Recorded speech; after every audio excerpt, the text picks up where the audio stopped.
ngayon. Childhood friend ko siya. Share lang namin sa inyo yung mga kwentuhan namin, small talks about love and life, and also being a single mom na rin kasi single mom din siya katulad ko. So, welcome natin ang aking BFF, si Olive. Olivia. So,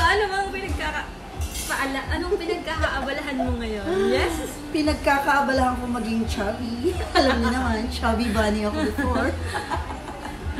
Yan. Kasalukuyan nagkakape kami ngayon. Yes. So, naisipan lang namin mag-vlog kasi yung mga kwentuhan namin is baka makatulong sa sambayan ng Pilipino. So, naisip namin. In short, napapanahon. Yes. So, share lang namin. Bakit hindi ka nakikita? Ang daya mo yan. Because I'm trying to hide myself. Ang laki ko eh. So, kwento natin paano ba tayo naging friends? Dahil sa aming mga kabataan, yes. Kamunduhan namin ng mga bata. Joke. Walang kamunduhan. High school ako. Lumipat kayo sa Transfer kami sa area nila, sa IAM. Sa Lopez Street. Hello sa mga kalaro namin. Kumusta kayo? Sa mga ka-Lopez. Hello! Ayan. So yun, lumipat kayo dun, kayong family. Friend din namin si TJ, kapatid niya. Yes. And very soon, malamang gagawa na siya ng vlog. Yes, pag nakita ko si TJ bukas. So yun, naging friends kami. Tagal nating magkakalaro ng tagal. Hanggang anong edad? Hindi, anong year? Huwag ng edad. Hanggang college. Yeah. Lumipat, umalis kayo sa iyang College ba yun? college. High school pa High rin. school pa lang. Parang sobrang iksi lang ng time na yung mga friends kami. Pero, it was very, very memorable. Lahat ng happenings nung kabataan namin. Makiyat ng punong mangga, lutulutuan. And, you won't believe, kasi nag-vigil pa kami. Yes! We're a member of Legion of Mary. Hello sa mga ka-Legion. Ano, some church to? Some church? Sa IAM, sa Lourdes. Lourdes Church. Our Lady of Lourdes Church. Alain mo, nag-vigil kami ng bata. Ba't ang ngayon? Uy, grabe. Vigilante na kami. Char! Tapos, meron pang,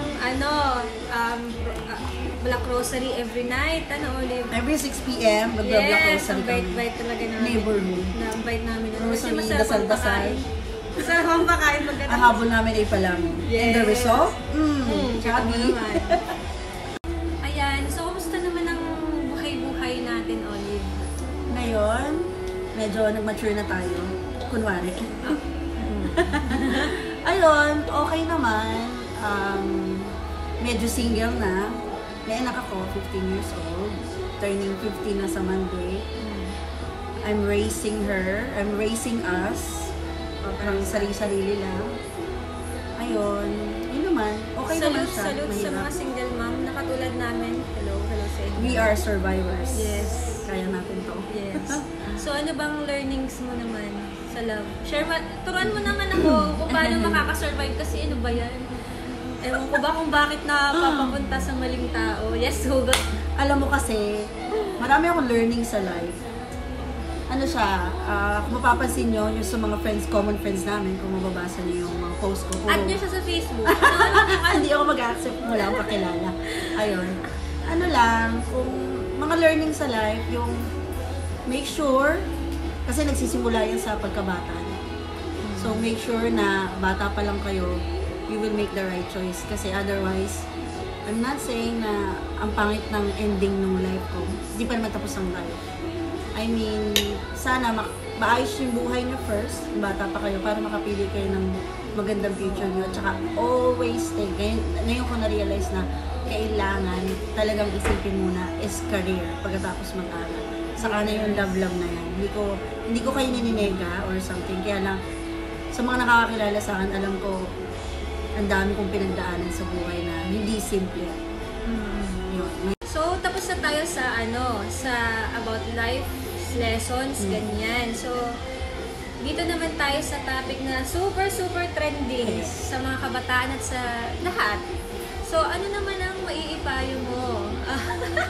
Sa mga katulad ko na... Payo, kaibigan. Mga katulad ko na lagi na lang napupunta sa failed relationship. Anong papayo mo sa mga... Fail ba? Minsan. Ano ba? Minsan. Siguro this time, hindi na siguro. Pero anong maiipayo mo pag Sa mga katulad nyo. Yeah. So, sa mga katulad natin, so hindi ko naman sinasabing may successful relationship ako. I'm not searching. Hindi ako nagsisearch. Dadating yun, naniniwala ako sa dadating kahit medyo delayed, at least dadating pa rin yun. Sa love, relationships, ano lang, alam mo naman sa relasyon, napakahalaga ng trust. Diba? Very trending din ang trust. Ang galing. Diba? Ang galing niya. Ay! Pag nawala ang trust, buhay kang bata. Teka, paano mo ikikip yung trust? Napaka big word na ibibigay pero sinisira. Paano ba? How can you keep? Kasi, kunwari nakakilala ka ng isang tao, kikilalanin mo muna siya ng sobrang deeply para kikilalanin mo muna siya saka ka magbibigay ng trust. Pero karaniwan kasi, kunwari sa'yo, sirang-sira na sa yung salitang trust. Sira na tayo. Kasi, ano ka na overuse na rin yung emotion. Yes. Overuse na tayo. Yes. Masyado na tayong dinurog, winasak ng mga nakaraan. Pero, whatever it is, hindi mo naman pwedeng sabihin na nawasa ka nung past, sa susunod, trust issues pa rin ang magiging problema. Lagi kang magtitiwala sa kasunod. Hindi yung porket may nangyaring masama sa nakaraan, Galing. yung kasunod ganun din. Although, hindi ko siguro ma-apply sa sarili ko din. Pero, alam ko kasi, alam mo kasi yung tatahakin mo, yung pinipigilan mo lang yung sarili mo. Pero, trust pa din. Trust, tuloy-tuloy lang ang pagtitiwala. Kasi hindi mo naman malalaman, hindi mo mahanap, o hindi dadating yung isang taong tama para sa'yo kung hindi mo i-open yung sarili mo. Yes. O hindi ka magtitiwala sa iba. Pag lagi lang yung ideal mo yung nasusunod, wala. Walang ideal. Hindi totoong salitang ideal is just a word. Yun lang ang may payo. Relationships. Next topic would be how to keep a long-lasting friendship. Yes. Yes. So, pagkwento ba natin mga napagdaanan natin bilang magkaibigan? Ay, kwento natin ng very, very brief lang.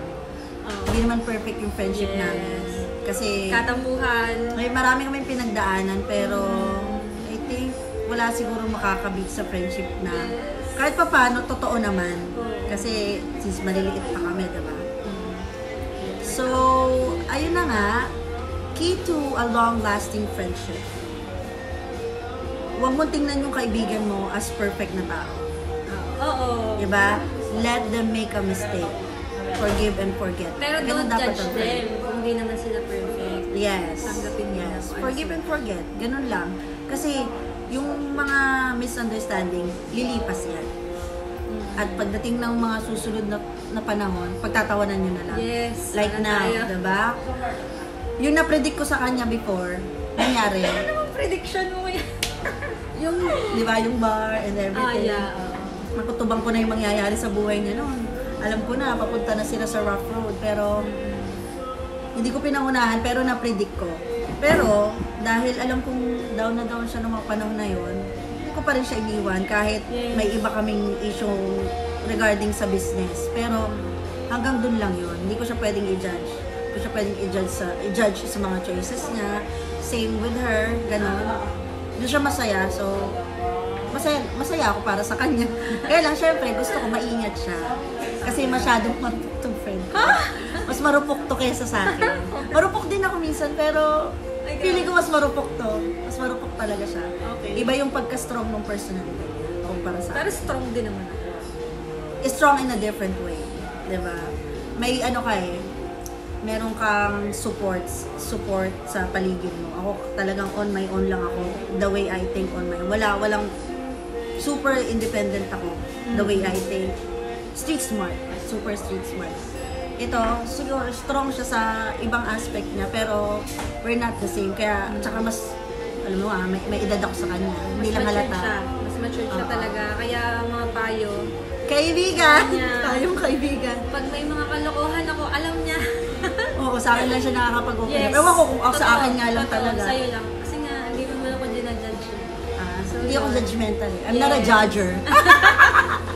So, ayan, bakit ko ba share tong aming coffee at late night talks ni Olive. Basta kasi, Late night talks mo, yung bunda. late night, anong oras na ba? So, ayan, this is at the moment at ipopost ko rin siya mamaya. Oh, ayan. So, kasi I'm so ayan, scared. kasi ganito kami mag-usap. So, sinishare ko lang sa inyo kung paano kami mag-usap magkaibigan and then baka may matutunan kayo, ganyan. So, ang natutunan ko lang sa buhay about friendship is that it's okay kahit konti lang ang circle of friends mo.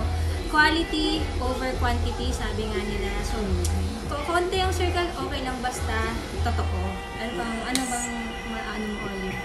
Basta, ang pinakang important factor din sa friendship, huwag mo na lang i-judge yung friend mo. Kahit judger ka minsan.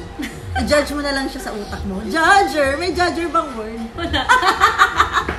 Ang saya-saya! Ayan, so ayan, thank you all so much for watching this video. If you are already a subscriber, please click, if you are not yet a subscriber, please click the subscribe button dyan sa baba.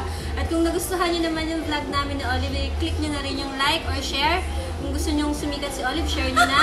No! Kung gusto nyo masundan ng video na to, comment down below. Kung may mga tanong kayo sa amin ni Olive, sasagutin namin yan lahat. So, ayan, and i-click nyo na rin yung bell button para ma-notify ka tuwing may bago akong upload na video. Again, thank you so much for watching, guys. Bye! Bye! Thank you so much.